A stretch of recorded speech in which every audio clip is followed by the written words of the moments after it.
My name is Juliet Nangamba. I'm from CTDT, Community Technology Development Trust from Zambia. And I've been on this journey through the sponsorship of Bread for the World. They're the ones that have sponsored us to come here. So the work that we do, CTDT focuses on food and nutrition security as a main, but with regards to the conservation, preservation and sustainable utilization of natural resources. CTDT was founded in 2009 but started project implementation in 2011. In our country, Zambia, CTDT works now in 4 districts, which is Siavonga, Chikankata, Rufunsa and Shibuyunji. Each district has a field officer on the ground who are responsible for managing field activities.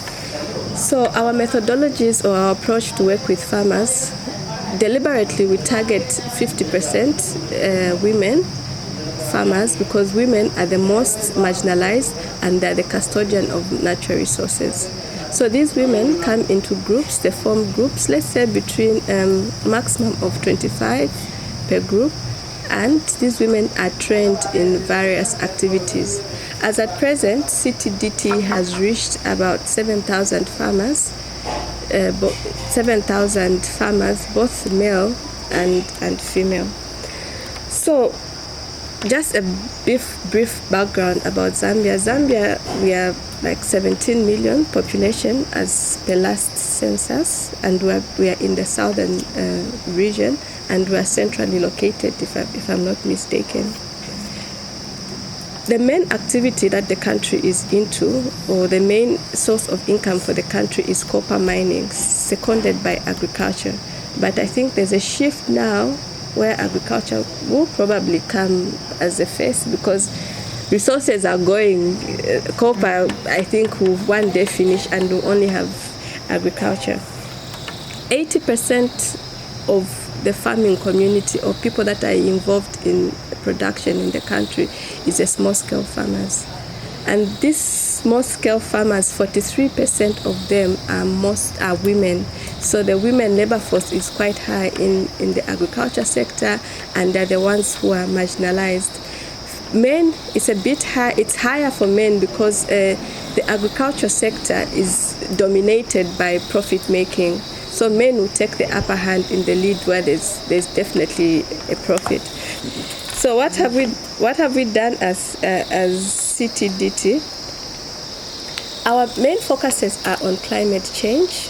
We try to sensitize farmers about climate change and what they should do to become more resilient to climate change. We offer gender training to empower the women. You know, women are the most marginalized, and we want to have these power balances in the farming communities. We focus also on agroforestry because one of the key drivers of climate change is due to deforestation, which has opened up so much due to opening up of big farms, opening up new land for agriculture production. Those are some of our key pillars. What actual activities have we done? I've mentioned we've trained farmers. We've been working on seed. I think it's been our main focus because we want to have food and nutrition securities in households.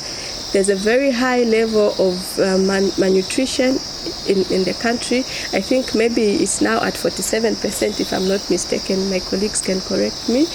And also we've seen that for a house to be food secure and nutrition secure, they need to have a lot of diversity. So what we've done at CTDT, we have focused on improving or increasing or enhancing the diversity in the communities that we work with. So this has included activities such as seed banking.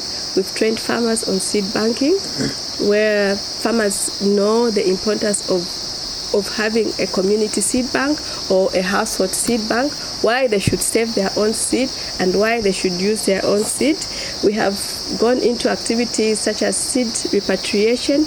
We work closely with our national gene banks where we try to repatriate some of the lost varieties, and there's been a loss of diversity due to the industrial agriculture that is really affecting us, and this is being championed or being driven by different kinds of policies at play. We've been advocating for policy influence, and farmers' rights.